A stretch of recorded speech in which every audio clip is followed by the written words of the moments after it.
আসসালামু আলাইকুম সম্মানিত দর্শক শ্রোতা ভাই এবং বোনেরা। বিভিন্ন সংবাদ মাধ্যমে খবর আসলো যে ইরানের নিরাপত্তা প্রধান ডক্টর আলী লারিজানিকে হত্যা করা হয়েছে।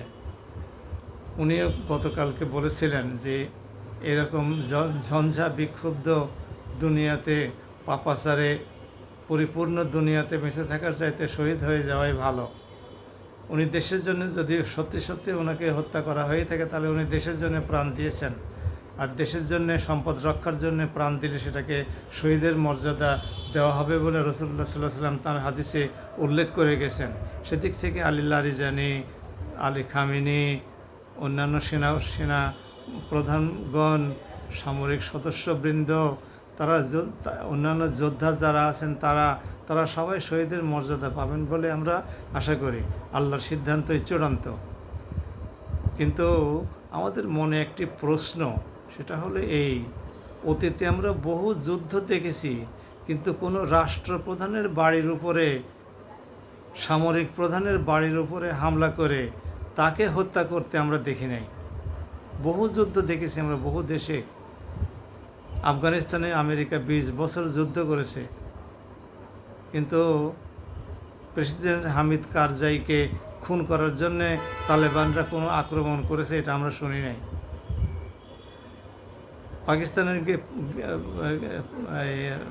সেনাদের বিরুদ্ধে বাংলাদেশ 1971 সালে যুদ্ধ করেছে, কিন্তু এই ইয়াহিয়াকে হত্যা করার জন্য মুক্তিবাহিনী চেষ্টা করেছে এরকম আমরা শুনি নাই।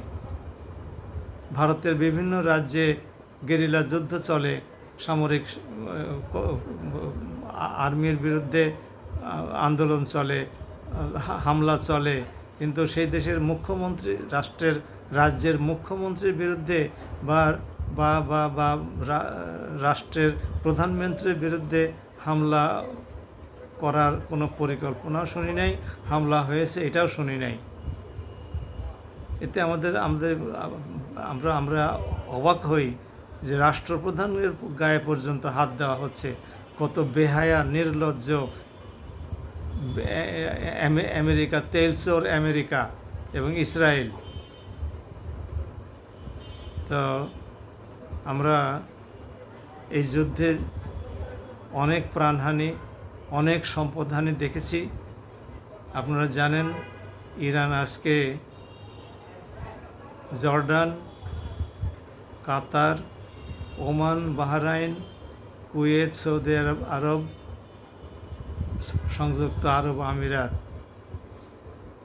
এই সমস্ত দেশের বিরুদ্ধে, সেই সাথে ইসরায়েল, আমেরিকা তো আছেই, এই সমস্ত দেশের বিরুদ্ধে যুদ্ধ চালিয়ে যাচ্ছে।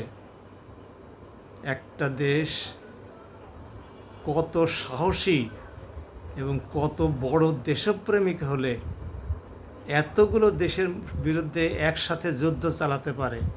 ভাবুন, ইন্ডিয়া পাকিস্তানের সাথে যুদ্ধ করে সামাল দিতে পারল না।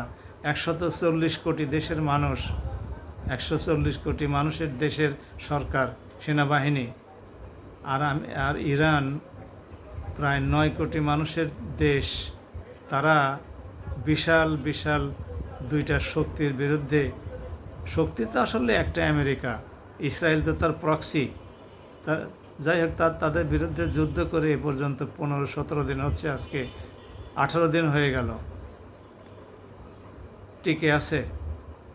আগামীতে হয়তো টিকতে পারবে না, কারণ ইরানের ওপরে এভাবে সবাই মিলে যদি হামলা শুরু করে, তাহলে ইরানের একার পক্ষে টিকে থাকা কতটুকু সম্ভব? মধ্যপ্রাচ্যের মুসলিম দেশগুলোর উপরে ইরান যেভাবে হামলা অব্যাহত রেখেছে, আমেরিকাও সেটাই চাচ্ছে যে মধ্যপ্রাচ্যের মুসলিম দেশগুলোর উপরে ইরান হামলা করবে। সেই সাথে তখন সঙ্গে সঙ্গে মধ্যপ্রাচ্যের এই সমস্ত গোলাম মুসলিম রাষ্ট্রের প্রধানরা একাট্টা হয়ে ইরানের বিরুদ্ধে ঝাঁপিয়ে পড়বে। এটাই ওদের বড় প্রত্যাশা, ইসরায়েল এবং আমেরিকার এটাই বড় প্রত্যাশা। আমাদের আশঙ্কা হয়, ইরান যদি এত ঘন ঘন মধ্যপ্রাচ্যের দেশগুলোর উপরে আক্রমণ চালাতে থাকে, তাহলে মধ্যপ্রাচ্যের এই দেশগুলোর গুলোও আমেরিকার সাথে যুক্ত হয়ে ইরানের উপরে হামলায় শরিক হতে পারে। তখন ইরানের অবস্থা আরও খারাপ হয়ে যাবে, ইরানের ক্ষয়ক্ষতির পরিমাণ আরও বৃদ্ধি পাবে। কাজেই আমরা অবিলম্বে যুদ্ধ বন্ধ হোক এটা কামনা করি। অযথা মুসলিম রাষ্ট্রের প্রাণহানি, সম্পদহানি, আল্লাহর দেওয়া নিয়ামত, তেল সম্পদ, এই সমস্তগুলো পর দেশের আক্রমণের কারণে ধ্বংস হয়ে যাক, এটা আমরা চাই না। আমেরিকার ইসরায়েল তো কোনো ক্ষতি নেই, ওদের তো তেল সম্পদ আমেরিকাতে যা আছে ওর উপরে কেউ হামলা করতে পারছে না। ইসরায়েলের তো সম্পদ, তেলের খনি নাই, কাজেই ওদেরকে তেল আজ হোক কাল হোক সবসময় বিদেশ থেকে আমদানি করেই খেতে হবে।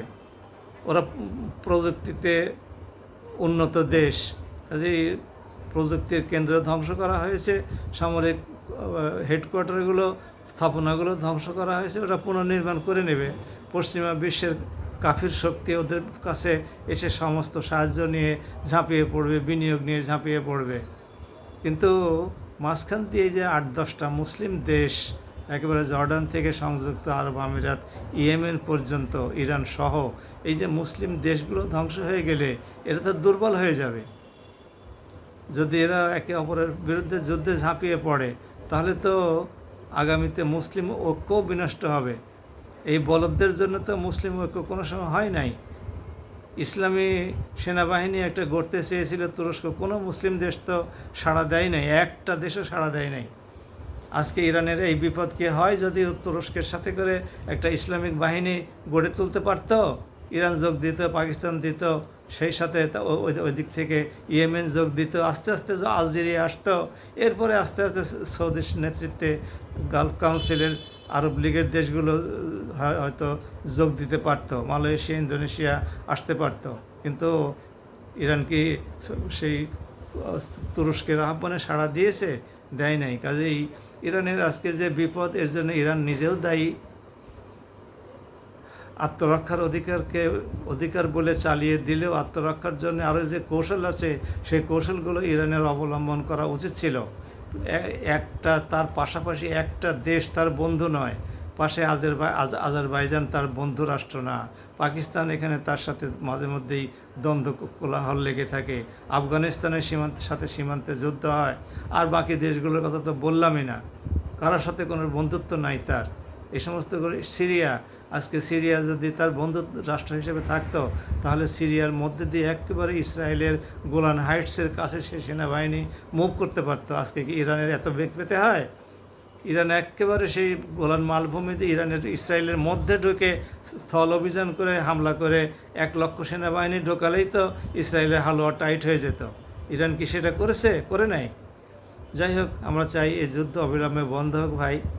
আমরা ভাতৃঘাতী যুদ্ধ যেন আর শুরু না হয়, এই জন্য আমরা আল্লাহর কাছে প্রার্থনা করি। আমাদের বহু ক্ষতি হয়েছে, আর কোনো সম্পদহানি না ঘটুক, আর কোনো প্রাণহানি না ঘটুক, আমরা এই প্রত্যাশা করি। সবাই ভালো থাকুন। আসসালামু আলাইকুম ওয়া রাহমাতুল্লাহ।